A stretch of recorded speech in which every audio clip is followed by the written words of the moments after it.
우리 같이 한 목소리로 봉독하겠습니다. 여호와는 나의 목자시니 내게 부족함이 없으리로다.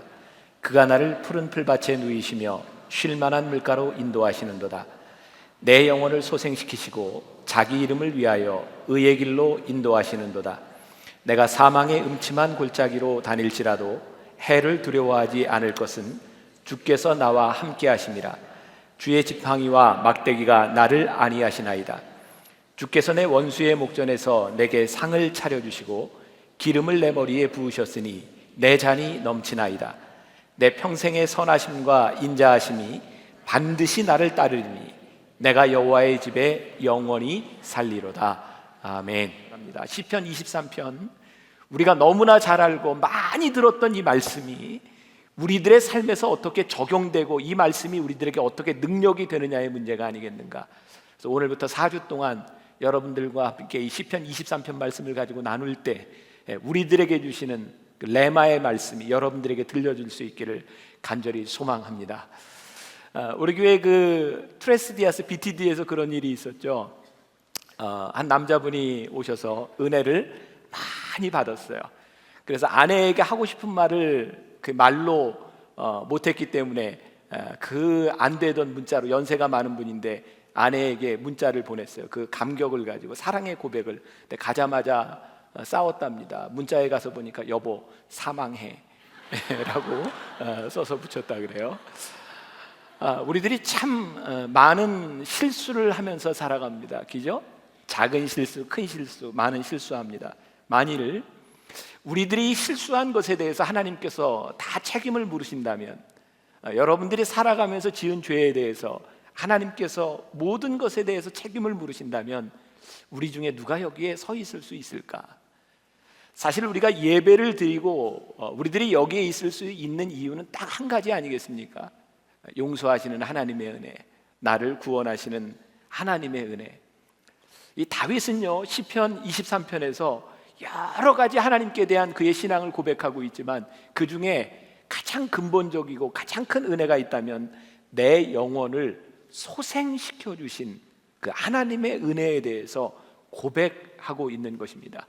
저는 오늘 우리들이 기억해야 될 것, 오늘 우리들이 말씀을 들으면서 우리들이 잊지 말아야 될 것이 하나 있다면, 우리의 영혼을 소생시켜 주신 하나님의 은혜에 대해서 우리들이 고백할 수 있을 때 그 어떤 것도 우리들을 흔들지 못하리라 라고 저는 분명히 확신합니다.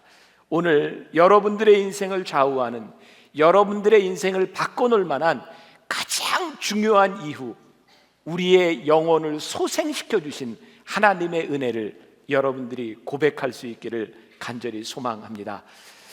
그래서 제가 늘 이야기하는 것이 있죠.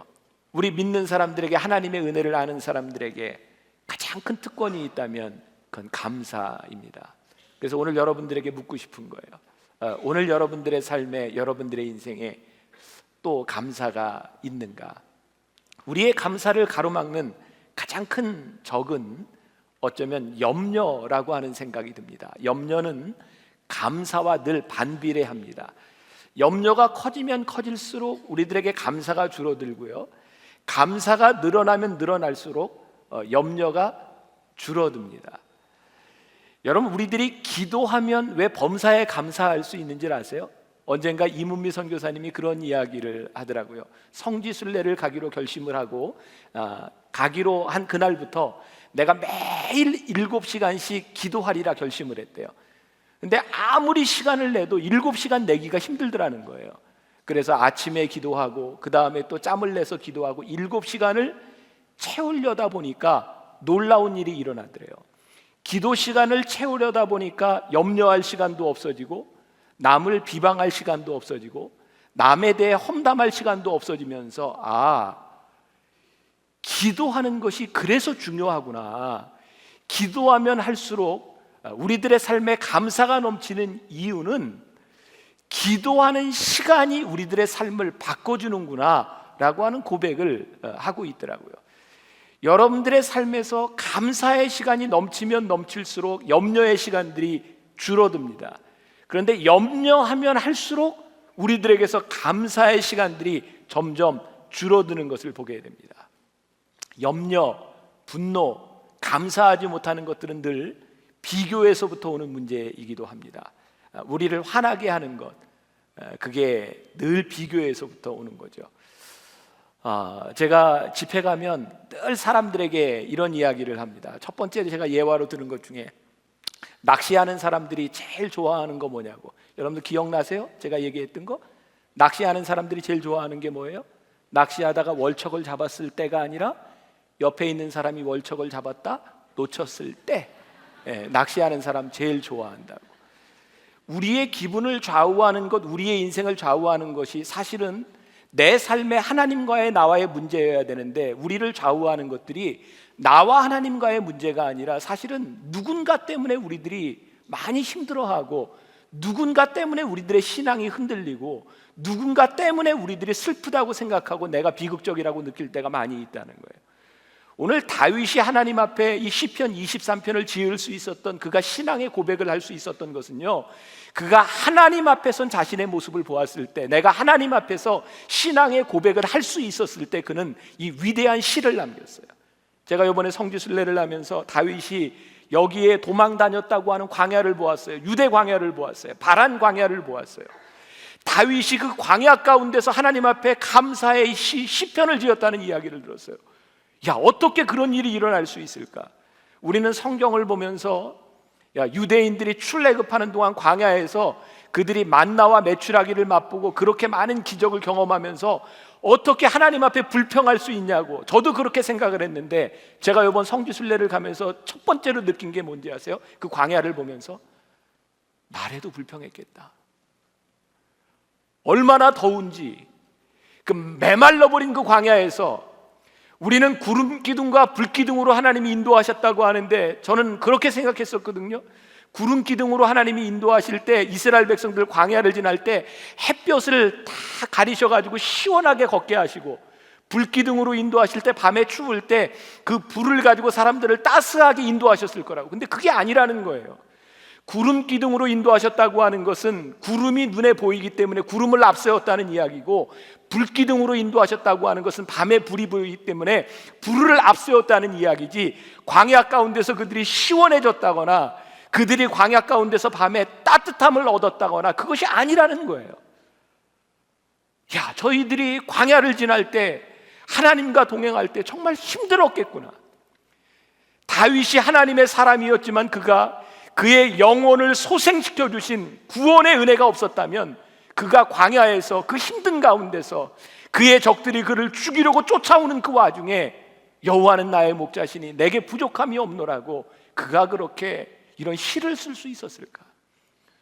오늘 우리들에게 가장 도전이 되고 오늘 말씀을 통해서 우리들의 영혼에 주시는 가장 충격적인 일이 무엇입니까? 그래, 내 인생에 일어나는 모든 일들 가운데 내가 할 수 있는 신앙 고백은 누구 때문도 아니고 환경 때문도 아니고, 내가 하나님 앞에서 어떤 사람이고 어떤 존재이고 내 속에 나를 구원하여 주신 하나님의 은혜가 있는가 없는가에 대한 문제이지, 그 어떤 것도 나의 신앙 고백을 바꿀 수 있는 것이 없다고 하는 사실. 그래서 오늘 우리들이 영성 부흥회를 시작하면서 우리들이 가져야 되는 도전이 있어요. 하나님, 내 영혼이, 내 삶이, 내 인격이 누구 때문이 아니라 오직 하나님 앞에서 내가 누구인지 내 모습을 보게 하여 주옵소서. 내 신앙의 고백이 누구 때문이 아니라 지금까지 나를 인도하여 주셨던 하나님의 인도하심과 하나님의 역사 앞에서 내가 누구인지를 분명히 고백할 수 있는 사람이 되게 하여 주옵소서. 사랑하는 여러분, 오늘 여러분들에게 염려가 있으세요? 없으세요? 솔직하게 염려 있으세요? 한번 생각해 보세요. 여러분들이 지금 염려하고 있는 것이 과거 때문에 염려하세요? 미래 때문에 염려하세요? 현재 때문에 염려하세요? 한번 여러분 머릿속에 그냥 혼자 이렇게 그리세요. 사실 우리들은요, 가만히 생각해 보면 많은 염려들이 과거를 떨쳐버리지 못한 것 때문에도 우리는 염려를 안고 살아갑니다. 결국 우리들이 현재 가지고 있는 염려들은 과거와의 끈을 가지고 있어요. 계속 그게 매달려 있어요. 아무리 여러분들 염려해도 과거는 절대 여러분들 바꾸지 못합니다. 여러분들이 지금까지 살아왔던 것은 절대로 바뀌어질 수 없습니다. 그러므로 과거 때문에 여러분들이 염려하는 그 염려는 일단 떼어놓으셔야 돼요. 자, 미래. 어쩔 수 없는 겁니다. 지금 여러분들이 아무리 염려해도 다가올 미래에 대한 권한이 여러분들에게는 없습니다. 마태복음 5장에 보면 그런 말씀이죠. 한날의 괴로움은 그날의 족하니라. 결국 우리들이 과거의 염려 띄워놓고 미래의 염려 떼어놓고 현재 우리들이 지금 안고 있는 문제 가운데서, 그 염려 가운데서 우리들이 바라보아야 되는 것은 하나님 앞에서는 우리의 모습이고, 저는 오늘 여러분들에게 가장 큰 기적 한번 가만히 생각해 보세요. 그렇게 힘들고 죽을 것 같고, 여러분들 중에는 암 수술한 사람도 있고 큰 수술한 사람도 있고 119에 실려가 본 사람도 있고 내 집이 쫄딱 망해본 경험도 있고 사람 때문에 상처를 받고 시련의 아픔도 있고, 그렇게 많은 상처와 아픔을 가지고 우리들이 경험해 보았는데도 참 놀라운 것은 오늘 우리들이 하나님 앞에 예배한다는 사실입니다. 오늘 하나님 앞에 우리들이 기도할 수 있다는 사실입니다. 오늘 그 어떤 것도 우리를 바꿀 수 없는 것은 오늘 여러분들이 하나님 앞에 서 있다는 사실입니다. 그것이 우리들에게 믿음의 고백이고, 그것이 있는 한 우리들을 그 누구도 흔들 수 없다는 이 사실 앞에서,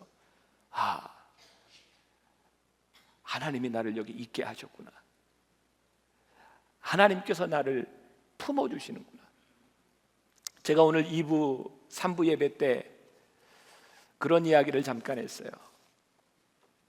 이번에 시실리에서 유럽 유학생들을 위한 집회, 교민들도 참석하고 마지막 날 집회를 마치는 날 성만찬을 하고 제가 폐회 설교를 하게 되었는데, 하나님께서 저에게 그런 마음 주시더라고요. 그들의 마음을 내가 만져줬으면 좋겠다. 하나님이 그런 마음을 주시더라고요. 그래서 제가 계획에 없던, 프로그램에 없던 성만찬을 하면서 거기 있는 교인들에게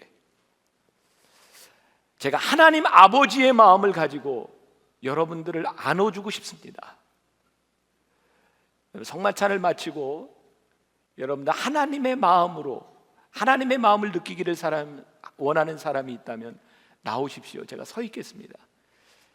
아마 빨리 끝나야 될 그 시간이 그 교인들을 안는 것만 하면 1시간을 냈던 것 같아요.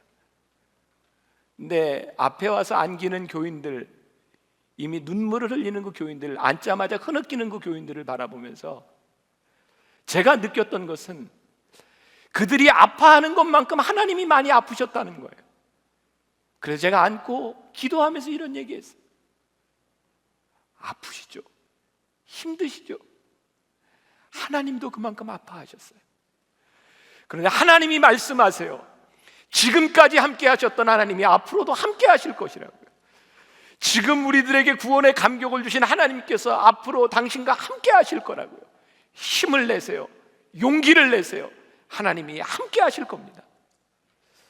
오늘 우리들이 이 자리에 앉아서 하나님의 말씀을 들을 수 있는 것만으로도 여러분들에게는 이미 큰 하나님의 은혜가 있는 것이고, 여러분들을 인도하여 주신 하나님의 은혜 앞에서 우리들이 얼마든지 반응할 수 있는 것이고, 믿음 안에 설 수 있는 것, 그것이 우리의 신앙 고백입니다. 오늘 우리의 영혼을 소생시키신 하나님의 은혜 앞에서 우리의 염려가 사라질 수 있기를 간절히 소망합니다. 제가 이 말씀을 준비할 때 국가표준청 미국에서 조사한 겁니다.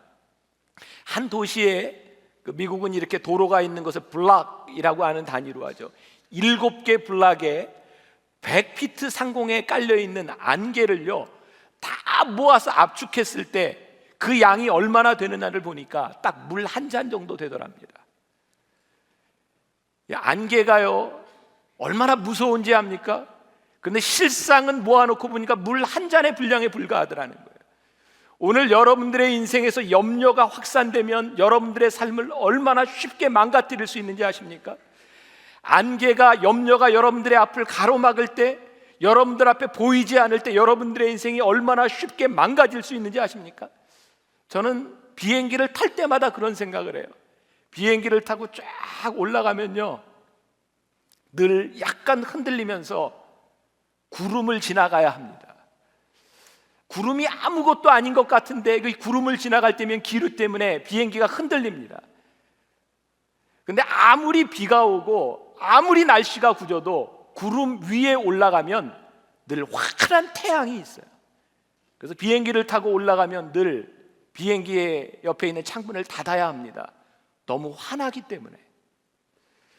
우리들이 이 구름 밑에서 안개 속에서 헤매고 있기 때문에 찬란한 태양이 우리들에게 비치지 못하고 우리들이 패배자로 살아가고 우리들이 하나님 앞에 하나님의 사람으로 살아가지 못하는 것이 아니겠는가? 여러분들은 절대로 패배자가 아니고요, 여러분들은 절대로 버림받은 사람들이 아니고요, 하나님께서 여러분들의 영혼을 소생시켜 주신 은혜 가운데 우리들이 살아간다는 사실이에요. 언젠가 우리 교회에 와서 간증했던 필리핀의 깜덴 공동체 홍성욱 선교사님이, 그분이 선교사로 가고 싶어서 갔던 것이 아니고 그분은 그냥 여행을 갔다가 스모키 마운틴이라고 하는 필리핀의 빈민가에 들어갔다가 하나님의 부르심을 받고 거기에서 선교하기 시작합니다. 이분은 영어도 못했고요, 따갈로그도 못했고요, 아무것도 할 수 있는 게 없었대요. 근데 그 필리핀의 빈민들은 한국에서 목회자가 오면 늘 그런 생각을 한답니다. 저 사람이 나에게 무엇을 줄 것인가? 받는 것에 너무나 익숙해져 있는데 이분은 아무런 준비도 하지 아니하고 하나님의 부르심을 따라 그곳에 들어가게 된 거예요. 이분이 줄 게 없었습니다. 영어도 잘 하지 못했습니다. 근데 이분이 들어가서 그 빈민들에게 이렇게 이야기했대요. 여러분, 11조 하세요. 성미를 하세요. 가난한 사람을 도우세요. 그랬더니 그 필리핀에 있는 그 빈민촌에 있는 사람들이 이 선교사를 때려서 막 죽이려고 하더랍니다. 너는 사랑이 없다고. 내가 목회자라면 와서 우리를 도와야지 하루에 1달러도 못 버는 우리들한테 11조를 하고 성미를 하라고? 근데 이 선교사님이 하나님 앞에 그런 기도를 했답니다. 하나님, 우리가 믿는 하나님, 우리의 신앙이 그저 가난한 사람을 구제하는 게 우리의 신앙입니까? 하나님, 그게 우리가 믿는 하나님은 아니지 않습니까? 그들이 하나님을 믿으면 그들의 인생이 변해야지 언제까지 그들이 구제를 받고 도움을 받고 살아가야 됩니까? 언제까지 우리들이 돈이 없다고, 언제까지 우리들이 먹을 게 없다고 남에게 도움을 바라고 손을 벌리면서 살아가야 합니까? 그래서 끝까지 그 사람들에게 신앙이 무엇인지, 하나님이 무엇인지를 가르치기 시작했대요. 축복을 구하고 구걸하는 사람이 아니라 축복을 주는 사람이 될 수 있도록, 어려움 가운데서 도움을 기다리는 사람이 아니라 하나님의 인도하심과 하나님의 축복을 누리는 사람이 될 수 있도록. 홍성옥 선교사님이 거기에서 13년을 있는 동안 석회질 물을 먹어서 이빨 24개가 다 빠졌어요. 젊은 분이, 이제 50된 분입니다. 9월 달에 일을 새로 하러 한국에 들어온다 그러더라고요. 근데 저한테 그런 얘기를 했어요. 김 목사님, 놀라운 일이 일어났어요. 내가 일을 고치러 나온다고 우리 아내가 거기 석회질 그 물을 먹어서 유방에도 이 배에도 이 석회들이 껴서 그게 암인지 뭔지 검사를 하러 나와야 되는데 하루에 1달러도 못 버는 그 빈민들이 그 교회에서 병원에 갔다 오라고 한국 돈으로 30만 원을 모아줬대요. 그것을 받는 순간 눈물이 확 쏟아지더래요. 그래, 내가 헛된 일 하지 않았구나. 그 빈민들이요, 요즘 주일날만 되면 어깨에 훅가시가 들어간답니다. 왜냐하면 거기 성미하는 가정이 한 20가정이 생겼는데요, 주일날 딱 되면 예배 마치고 그 성미 가지고 같은 동네 사는 빈민들을 도와주러 간답니다. 어깨에 훅가시 딱 넣고. 내가 이제 도움 받는 사람이 아니라 도움을 주는 사람이 되었다는 거예요. 여러분들의 인생이 언제까지 구걸하고 여러분들의 인생이 언제까지 염려하며 패배자로 살아갈 것이냐. 누가 우리들을 어떻게 흔들어도, 우리들에게 어떤 염려가 와도 내가 하나님 앞에 하나님의 사랑을 입은 존재고 내가 하나님 앞에 사랑을 나눠줄 수 있는 존재라면 내 어깨가 펴질 수 있고 하나님 앞에 감사할 수 있고 내 영혼을 소생시켜 주신 하나님의 은혜에 대해서 우리들이 믿음으로 반응할 수 있지 않겠는가. 이것이 우리의 믿음이고 우리의 신앙이 아니겠는가. 사랑하는 여러분, 우리들이 어려움을 당할 때, 고난을 당할 때 우리들이 당하는 고난보다 더 큰 은혜를 하나님은 우리들에게 주시기를 원하십니다. 그래서 우리들이 죄인이고 우리들이 죽을 수밖에 없는 것을 깨달아 할 때 하나님께서는 우리들에게 구원의 은혜를 주시기를 원하세요. 제가 내년도 설교를 구상하면서 이렇게 써놓은 것 중에 지금 제가 얘기해도 내년이면 여러분들이 또 잊어버리리라 생각하기 때문에 지금 이야기를 합니다. 제가 전혀 걱정이 안 돼요. 아마 내년도에 또 새롭게 들을 것 같아요. 제가 이번에 성지에 갔을 때 제가 지난주에 얘기했죠. 앞으로 몇 주 동안 계속 성지 얘기할 것 같다고. 안 간 사람은 꼭 내년에 저하고 또 한번 가보세요. 제가 꼭 가봐야 되겠다 생각이 돼요. 특히 젊은이들, 돈 없는 사람 지금부터 모으세요. 여러분, 예수님이 십자가에 달리시기 전에 우리가 잘 알고 있는 빌라도가 예수님을 놓아주려고 시도한 것이 있어요. 그 유대인의 그 관례에 의하면 그 유월절에 죄인을 하나 놓아주는 관례가 있었어요. 그죠?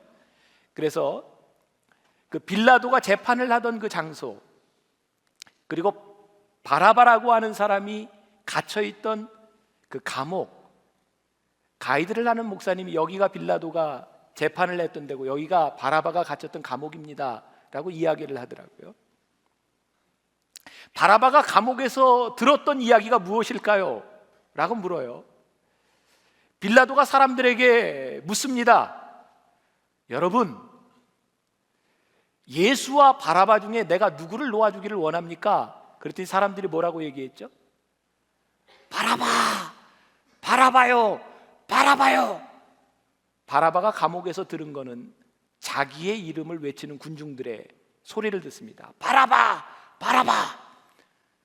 빌라도가 사람들에게 묻습니다. 그럼 내가 예수를 어떻게 하랴? 그랬더니 사람들이 뭐라고 외칩니까? 십자가에 못 박아라! 십자가에 못 박아라! 바라바는 딱 두 가지를 듣습니다. 바라바! 바라바! 십자가에 못 박아라! 못 박아라!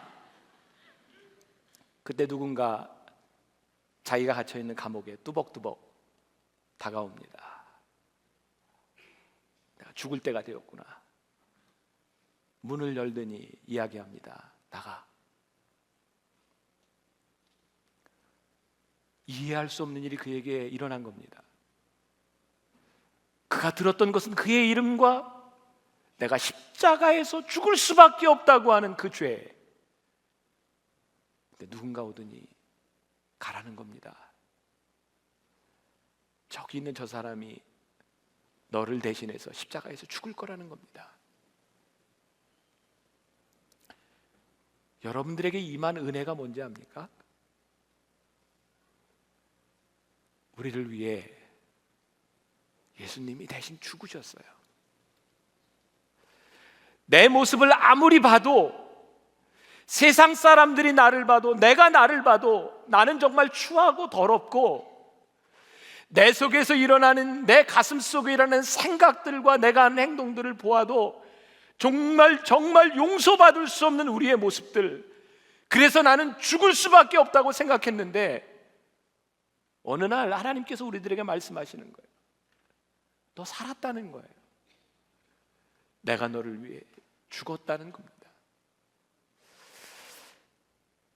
제가 가끔 찬양을 하며 기도를 하며 제가 어느 날 갑자기 눈물이 쏟아질 때 그것은 딱 한 가지입니다. 내가 여기에 있는 것이 너무나 큰 은혜인 거예요. 내가 받은 은혜가 너무나 크다는 거예요. 그 받은 은혜를 생각하고 눈물을 흘릴 때 내 주변에서 일어나고 있는 일들이 나를 흔들지 못해요. 근데 어느 날 내 눈물이 사라지고 내 은혜가 사라지고 감격이 사라지기 시작하면서 주변에서 일어나고 있는 모든 일들이 나를 뒤흔들어 놓기 시작해요. 그래서 오늘 우리들이 이 시편 23편을 바라보며 회복되어야 될 은혜, 우리의 영혼을 소생시켜 주신 하나님의 은혜, 그것이 우리들에게서 고백되어져야 하지 않겠는가. 아마 다윗이 하나님을 목자라고 고백했을 때 다윗은 목자가 무엇을 하는지를 알았을 겁니다. 그가 오랫동안 목동이었기 때문이죠. 그의 고백에 의하면 그는 양을 지키기 위해서 사자와 곰과 늑대와도 싸웠다고 이야기합니다. 목자는 양을 지키기 위해 목숨을 내어놓습니다. 요한복음 10장 11절에 우리 예수님께서 이렇게 말씀하십니다. 나는 선한 목자라. 선한 목자는 양들을 위하여 목숨을 버리거니와. 목숨을 버리는 것보다 우리들에게 더 큰 은혜가 어디 있겠습니까? 제가 이번 주에 어떤 목사님하고 이야기를 나누게 되었어요. 사실 제가 몇 년 전에 신방을 갔다가 우리 교회 청년 중에 지금은 결혼을 했습니다. 신장이 많이 아파서 수술을 빨리 받지 않으면 안 되는 상태에 있었는데 신장 이식을 해줄 가족들이 없는 겁니다. 그래서 그때 제 마음에 하나님께서 그런 감동을 주셨어요. 내 거 떼어줘라. 그래서 제가 그때 마음의 결심을 했습니다. 그래, 내 거 떼어주자. 그리고 저 젊은이가 내 신장을 가지고 하나님의 사람이 될 수 있다면 그것보다 더 큰 은혜가 어디 있을까? 그래서 제가 우리 교회 의사 선생님한테 전화를 했어요. 신장을 이식해 주려면 어떻게 해야 되는지, 일단 뭐 피 검사도 해야 되고 모두 해야 되고 잘 맞아야 된다는 거예요. 근데 그분이 저에게 자꾸 반대를 하는 겁니다. 목사님, 그걸 하지 마세요. 반대를 자꾸 합니다. 근데 제 마음속에 그런 감동이 있어요. 내가 나눠줘야 되겠다. 근데 결국 제가 하지를 못했습니다. 이유는 제가 약을 먹고 있었는데, 고혈압약, 콜레스테롤약, 별 여러 가지 약을 먹고 있었는데 제 신장은 못 쓴답니다. 그렇게 약 먹는 사람 신장은 쓸 데가 없답니다. 제가 몇 년이 지났거든요. 제가 어떤 목사님하고 이야기를 하는데 그 목사님, 꽤 큰 교회 목사님입니다. 수년 전에 이 목사님이 골수 이식을 해줬답니다. 지금은 골수 이식을 하는데 이렇게 피를 걸러서 별로 아프지 않게 하는데, 그때만 해도 이 엉덩이를 뚫어가지고 골수를 많이 뽑습니다. 근데 저는 처음 알았어요. 골수 이식을 하는데 골수는 혈액형하고 관계가 없답니다. 피를 만들어주는 게 골수기 때문에 골수만 맞으면 골수를 이식해주는 순간 이식을 받은 사람이 이식해준 사람의 피로 바뀐답니다. 이 목사님이 골수 이식을 하겠다고 이야기를 해놓고 이제 맞는 사람들을 이렇게 찾는데요. 골수 이식을 하기 위해서는 피를 완전히 이제 빼고 골수를 넣어주는데 일주일 동안 매일 묻는답니다. 왜냐하면 무균실에 들어가서 피를 빼는데 중간에라도 안 하겠다고 한다면 피가 다 뽑혀진 사람은 죽는답니다. 그래서 매일 확인을 한답니다. 진짜 골수 이식 하실 겁니까? 하실 겁니까? 때때로 가족들이 와서 못하게 하는 경우도 있고 마지막에 무서워서 도망가는 사람도 있답니다. 그래서 계속 묻는답니다. 그때까지만 해도 골수 이식하는 게 무척 큰 고통이었대요. 근데 그 목사님이 그런 이야기를 하더라고요. 골수 이식을 하고 너무 아팠는데 힘들어하는데 그때 예수님의 보혈을 체험했답니다. 한순간에 하나님께서 그 고통을 이렇게 치유해 주시는 그것뿐만 아니라 하나님께서 내 피를 바꿔주셨구나, 내 삶을 바꿔주셨구나. 그때 그 보혈의 하나님의 은혜가 그 가슴 속에 이렇게 와서 확 느껴지더라는 거예요. 그때 그 이야기를 들으면서요, 제가 이런 고백을 했습니다. 제가 몇 년 지나고 나서 지금 생각해 보니까 그게 한 5년쯤 전인 것 같아요. 제가 만약에 신장을 이식해 줬더라면 저는 사람 버렸을 것 같아요. 건강을 버렸을 것 같은 게 아니라 내 인격을 완전히 버렸을 것 같아요. 요즘도 제가 잘난 척을 좀 많이 하잖아요, 그죠? 제가 어제 굉장히 충격적인 이야기를 들었어요. 제가 우리 아버님이 목사님이었고 부흥사셨잖아요. 제가 어렸을 때, 자녀였을 때 우리 아버님을 보면 이렇게 누가 뭐 대접해주고 잘난 척하고 이러는 거 보면 아유, 이 아버지는 에이 참 그랬었거든요. 근데 어제 제가 도착했어요. 밥 먹으면서 제가 그랬거든요. 인천공항에서부터 로마를 저기 영국 런던을 거쳐서 로마를 거쳐서 시실리 공항을 거쳐서 하면 30시간이 넘게 걸렸어요. 가는데 인천에서부터 비행기 안에서부터 내리는 데마다, 그리고 마지막에 오면 저기 앉아 계시네. 나를 아는 척하는 사람이 다 있는 거예요. 김병삼 목사님 아니냐고. 김병삼 목사님 아니. 이 표정 관리가 안 되는 거예요, 내가. 그래가지고 집에 와가지고 아이고, 내가 인천에서부터 돌아오는데 매번 공항 다니는 데마다 나를 알아보더라고. 그랬더니 제 아내하고 우리 아들이 그랬나, 할아버지하고 똑같아 지금 보니까. 근데 제가 만일 그때 신장 이식까지 해줬더라면 제가 지금 가관이었을 것 같아요. 설교할 때마다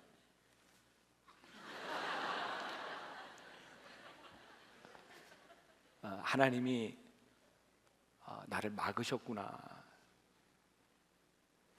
목숨을 내어놓는다고 하는 것이 참 귀한 일인데, 우리가 누군가를 위해서 희생한다고 하는 것이 참 귀한 일인데, 그게 우리를 얼마나 교만하게 만들 수 있고 우리를 망가뜨릴 수 있는 일이구나. 근데 목자는요, 그게 아니라 양을 위해서 목숨을 내어놓는답니다. 하나님께서 우리를 사랑하신 그 사랑은요, 우리를 위해 죽으셨기 때문에 하나님의 영광이 드러나고, 우리 예수님이 무엇을 얻기 때문이 아니라 그냥 우리를 사랑하셔서 죽으셨다는 겁니다. 제가 언젠가 설교하면서 참 많이 울었던 기억이 납니다. 손을 벌리고 있는 십자가, 그 그림에 누군가가 묻습니다. How much do you love me? 날 얼마나 사랑하십니까? 근데 예수님께서 이렇게 대답하십니다. This much. 내가 너희를 이만큼 사랑한다. 그리고 발을 벌려 십자가에서 죽으셨습니다. 어느 날, 아니 지금 이 순간 우리의 가슴을 휘씹고 들어오는 하나님의 사랑, 내가 너를 이만큼 사랑한다. 그 사랑 앞에서 우리의 믿음이 고백되고 우리의 신앙이 고백되는 것, 아마 다윗이 그 신앙의 고백이 있었기 때문에 여호와는 나의 목자시니 내게 부족함이 없다고, 나를 구속하신 그 은혜보다 더 큰 은혜가 없기 때문에 다윗이 하나님 앞에 그런 고백을 할 수 있지 않았을까. 다윗의 고백 가운데서 다윗의 삶이 변화되기 시작합니다. 그는 모든 삶의 걸음에서 우리를 인도하시는, 우리를 구원하신 하나님 앞에 그는 반응하기 시작합니다. 그리고 어둠의 영역에서 그는 빛의 영역으로 나아오기 시작합니다. 저는 우리들 가운데 제일 무서운 것이 있다면 죄의식이라고 생각합니다. 사랑하는 여러분, 아직 여러분들 가운데 버리지 못한 죄의식, 제가 어제 비행기에서 차를 타고 오는데 그런 이야기가 하나 있더라고요. 어떤 교인이 상담을 하러 왔어요. 여자 성도입니다. 형부를 좋아했어요. 언니가 아이를 낳으러 가 있는 동안 형부하고 관계를 맺었어요. 그리고 언니는 돌아왔고 이 여인은 다른 남자와 결혼해서 애를 낳고 잘 삽니다. 남편의 사랑도 받고 아이도 낳고 집안에 아무 문제가 없는데 우울증에 빠졌어요. 부부가 함께 목사님에게 남편이 도저히 견디다 못해서 이렇게 우울증에 빠질 이유가 없는데, 그래서 목사님에게 상담을 요청하러 왔습니다. 이야기가 계속 겉도는 거예요. 목사님이 남편에게 나가 있으라고 이야기를 하고 아내에게 물었답니다. 얘기하세요. 무엇이 문제입니까? 그 이야기를 한 거예요. 도저히 내가 용서가 되지 않습니다. 그때 목사님이 이 여인을 데리고, 물론 미국에서 있었던 일이죠, 이 여인을 데리고 교회 밖에 호수로 이렇게 데려갑니다. 그리고 이 여인에게 이야기합니다. 거기 있는 조그만 돌을 저 호수에다 던지십시오. 돌이 가라앉습니다. 이번에는 조금 더 큰 돌을 던지십시오. 그 돌을 던집니다. 돌이 또 가라앉습니다. 그리고 이렇게 이야기합니다. 큰 죄든 작은 죄든 하나님 앞에 던지어진 죄는 다시 떠오르지 않습니다. 더 이상 당신이 지은 죄에 대해서 괴로워하지 말고 당신의 죄를 잊지 않으시는 하나님의 은혜를 기억하십시오. 오늘 우리의 발목을 잡고 있는 죄의식, 때때로 우리로 하여금 어둠의 영역으로 우리를 끌고 가고 있는 그 죄의식에 대해서 우리들이 이렇게 이야기할 수 있어야 합니다. 하나님이 나를 구원하셨고, 하나님이 내 죄를 사하셨고, 하나님이 나의 죄를 기억도 하지 아니하시는 그 은혜 앞에 여호와는 나의 목자시라고 내가 고백할 수 있고, 여호와는 나의 목자시기 때문에 그분이 내 영혼을 소생시키시고 나로 하여금 이 자리에 있게 하셨음을 고백할 수 있다면, 오늘 여러분들의 인생을 송두리째 바꾸어 놓는 하나님의 역사가 여러분들에게 있을 줄 믿습니다. 제가 요즘 그런 질문들을 많이 하고 저에게도 그런 질문을 합니다. 내 안에 하나님이 계시는가? 하나님이 나와 동행하시고 내 삶의 인격적인 영역에서, 내 삶의 모든 순간 문제 가운데서 하나님이 나에게 반응하고 계시는가? 어떤 잡지에 나왔던 이야기입니다. 병원에서 갓 태어난 어린아이들이 나오면 웁니다. 우는 이유가 여러 가지 있겠지만 아마 엄마 뱃속에서 있었던 온도와 틀리기 때문에, 새로운 환경 때문에 울어대는지 모릅니다. 뉴욕에 있는 어떤 병원에서 태어나서 그 우는 아이들을 안심시키고 편안하게 재우기 위해서 여러 가지 방법들을 연구합니다. 그래서 신생아실에 슈베르트의 자장가도 틀어줘 보고 클래식 음악도 들려줘 보고, 그런데 아이들의 울음소리가 이렇게 끝이지를 않는 겁니다. 한 번은 이런 실험을 했답니다. 아이들에게 엄마의 심장 소리를 규칙적으로 들려줬답니다. 뛰는 심장 소리. 그랬더니 울던 아이들이 편안히 잠을 자기 시작하더랍니다. 아무리 세상이 시끄러워도 내가 뱃속에 있을 때 들었던, 나를 보호해 주었던, 나를 품고 있었던 그 어머니의 심장 소리를 그 어떤 것도, 어떤 세상의 소음도 환경도 이길 수 없다는 거죠.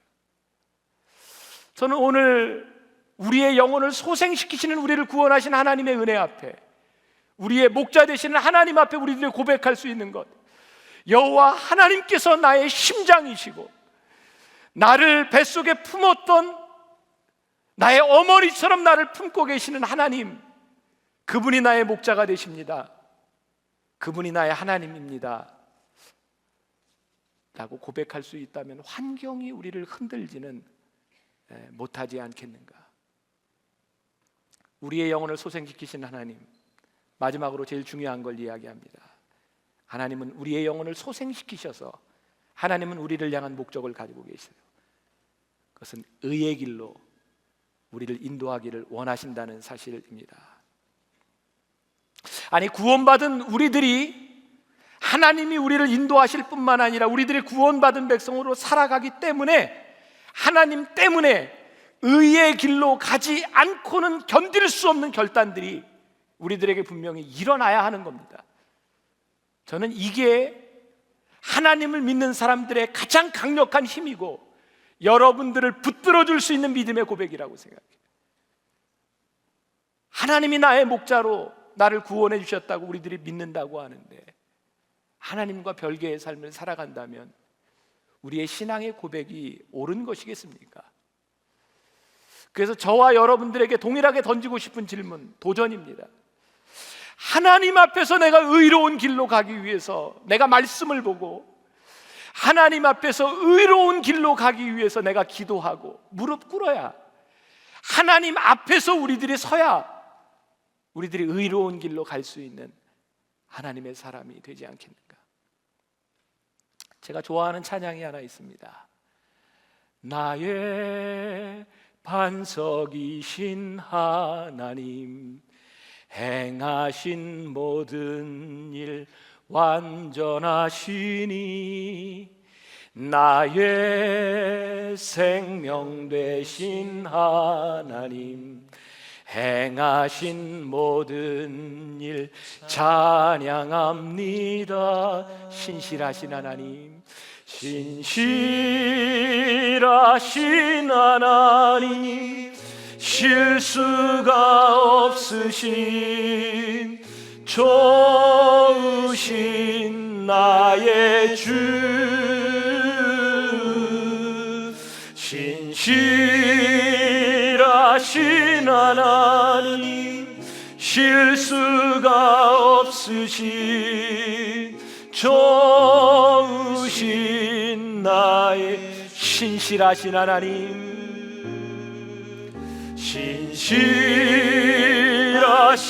하나님, 실수가 없으신 좋으신 나의 주,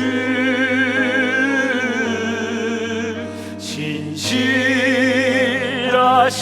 하나님, 실수가 없으신 좋으신 나의 주. 사랑하는 여러분, 하나님이 실수가 없으시다는 것을 믿으십니까? 여러분, 그렇게 쉽게 대답할 그런 물음이 아닙니다.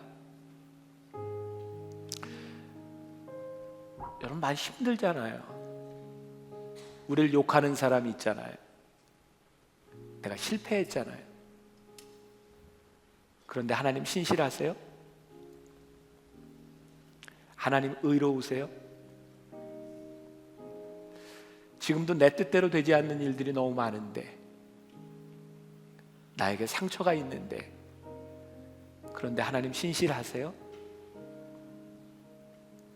다윗은요, 여호와는 나의 목자시니 내게 부족함이 없는데, 내 영혼을 소생시키신 하나님의 은혜 앞에서 철저하게 하나님 앞에 고백합니다. 여호와는 나의 목자십니다. 그 어떤 것 가운데도 하나님은 실수가 없으십니다. 이재철 목사님 썼던 책 중에 그런 얘기가 있습니다. 여러분들 청년 세대에는 잘 이해하지 못할 부분이기도 한데, 제가 고등학교 다니던 때 모든 과외 학원이 폐지됐습니다. 저는 보충 수업도 받아보지 못한 세대입니다. 수업 끝나면 딱 가야 되는 보충 수업, 과외 모든 것들이 다 폐지됐어요. 대통령령으로. 그때 그 목사님 목회할 때 열심히 교회를 다니는 학생이 하나 있었습니다. 공부를 아주 잘했고요. 그 학생의 꿈은 서울대 의대를 다니는 거였습니다. 고3 후반기에 들어들면서 주변에 있는 사람들이 이렇게 얘기를 합니다. 얘야, 공부해야지. 너 봉사하는 거 잠깐 내려놔. 일단 서울대 의대를 가면 하나님이 너를 통해서 영광 받으시지 않겠니? 그리고 그 교회가 강남에 있었으니까 교인들이 그 부모에게 그렇게 이야기를 하더랍니다. 다들 몰래 과외해. 과외시켜. 근데 이 부모도 노, 이 아이도 끝까지 시험을 보는 날까지 자기가 하던 교회 봉사를 놓지 않고 봉사를 했어요. 시험을 봤습니다. 서울대 의대에 갔을까요? 못 갔을까요? 네, 못 갔어요. 떨어졌어요. 중요한 건 같은 교회 다니는 사람들의 조롱입니다. 거봐, 예수 믿는 것도 좋지만 애가 대학을 가야 하나님이 영광 받으실 거 아니야. 이 아이가 재수에 들어갑니다. 이 아이는 재수하면서 역시 그가 헌신했던, 그가 하나님 앞에 약속했던 봉사를 열심히 합니다. 사람들이 이야기합니다. 야, 너 대학 가야 하나님이 영광 받으셔. 공부해. 부모에게 또 과외를 시키라고 하는데 부모도 아이도 끝까지 고집을 핍니다. 재수를 하고 시험을 봤습니다. 서울대 의대 됐을까요? 떨어졌을까요? 네, 또 떨어졌습니다. 사람들이 또 조롱해요. 그렇게 삼수를 하고 이 아이가 서울대 의대를 들어갔습니다. 제가 잊지 못하는 것은 그때 이 목사님이 그 책에서 했던 이야기입니다. 사람들은 이 아이가 인생을 허비했다고 이야기합니다. 이 아이가 잠깐 쉬고 공부했더라면, 부모가 이 아이를 과외시켰더라면 이 아이가 원하는 꿈을 빨리 이루었을 것이라고 생각합니다. 왜? 많은 아이들이 인생의 중요한 때 하나님을 잠깐 내려놓고 자기의 일을 하지 않습니까? 이재철 목사님이 이런 얘기를 했어요. 1년, 2년 빨리 인생을 간 것 같은 그 아이들이 하나님 앞에 다시 돌아오기까지 어쩌면 10년, 20년이 걸릴지 모릅니다. 그러나 이 아이가 2년을 늦게 간 것 같지만 이 아이는 인생의 가장 중요한 순간에 하나님을 놓지 않고 하나님과 동행하며 살아가는 것이 무엇인지를 깨달아 알지 않았습니까? 늦게 간 것 같지만 이 아이는 옳은 길, 지름길을 간 것입니다. 오늘 여기 젊은이들이 많이 있기에, 또 여러분들이 영성 부흥회로 여기에 왔기에 제가 여러분들에게 마지막으로 드리는 도전입니다. 여호와 하나님이 나의 목자시라면 하나님은 우리를 틀림없이 의의 길로 인도하십니다. 아니, 하나님은 우리들이 의의 길로 가기를 원하십니다. 우리들의 인생에 하나님 실수가 없으심을 여러분들 믿으십니까? 내가 1년, 2년 늦어지는 것 같아도 우리의 인생에 실수가 없으신 하나님을 여러분들이 믿으십니까? 내가 원하는 일들이 이루어지지 않는데, 내 꿈이 이루어지지 않는데, 내가 이렇게 실패를 경험했는데 그래도 우리를 향한 하나님의 계획이 결코 잘못되지 않았다는 것을 여러분들이 믿으십니까? 오늘 우리들이 이 믿음을 가지고 우리의 영혼을 소생시키신 하나님 앞에 이 믿음을 가지고 나갈 수 있다면 여러분들 인생은 정말 멋질 것 같아요. 가슴을 쫙 펴고, 제가 늘 이야기하죠, 이 세상을 향해 가슴을 활짝 펴고, 적어도 내가 하나님 앞에 의의 길을 가고 있음으로 인하여 내가 실망하지 아니하고, 적어도 내가 의의 길을 가고 있는 동안 하나님은 내 인생에 실수하지 않으심을 내가 믿으며, 하나님을 알지 못하는 누군가가 우리를 조롱한다 할지라도 우리를 향하신 하나님의 뜻을 결코 내가 버리지 아니하며 갈 수 있는 것, 이게 하나님의 사람의 모습이 아니겠는가. 사랑하는 여러분, 하나님 앞에 의의 길로 가고 있는 우리들의 모습을 그리며 우리들의 인생에 실수가 없으신 하나님을 기억하며 오늘 이 전을 나갈 수 있기를 주님의 이름으로 간절히 축원합니다. 앞으로 3주 동안 시편 23편 말씀을 가지고 우리들의 신앙의 도전을 계속해서 나누려고 합니다. 4주 동안 다윗의 고백이 바로 여러분들, 저와 여기에 있는 우리 모두의 고백이 될 수 있기를, 우리의 영성이 회복되고 우리의 영이 살아나고 하나님과의 관계가 회복되는 역사가 이번 4주 동안 일어날 수 있기를 주님의 이름으로 간절히 축원합니다.